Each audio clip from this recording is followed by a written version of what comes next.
The leader of the pack, ஒரு young pace attack, நிறைய புது பிளேயர்ஸை ட்ரை பண்ணும்போது சீனியர் பிளேயர் போலிங்கில் ஹர்ஷ்தீப் சிங் தான்.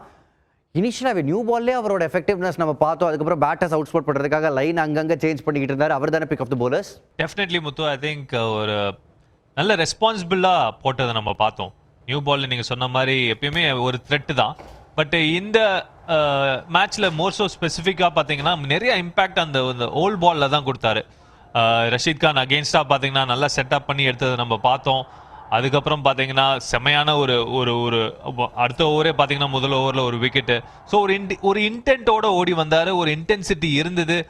விக்கெட்ஸ் எடுக்கணும் அப்படிங்கிற ஒரு நோக்கம் வந்து தெளிவாக இருந்தது. அண்ட் ரொம்ப கிரிட்டிக்கலான ஒரு பிளேயருங்க டீம் இந்தியா பெர்ஸ்பெக்டிவ்ல. ஏன்னா இவர் நல்ல ரிதம்ல இருந்தாருன்னா எல்லாருக்குமே தெரியும், நல்லா ஸ்விங் பண்ணுவார். ஏர்லியான் பிரேக் த்ரூஸ் கொடுக்குற எபிலிட்டி அவர்கிட்ட நிறைய நம்ம பார்த்துருக்கோம். பட் இன்னைக்கு ஸ்பெசிஃபிக்காக பார்த்தீங்கன்னா அந்த ஓல்ட் பால் அந்த எஃபெக்டிவ்னஸ் இருந்தது வந்து டெஃபினெட்லி அவருக்கு நல்ல ஒரு கான்ஃபிடன்ஸை தரும்.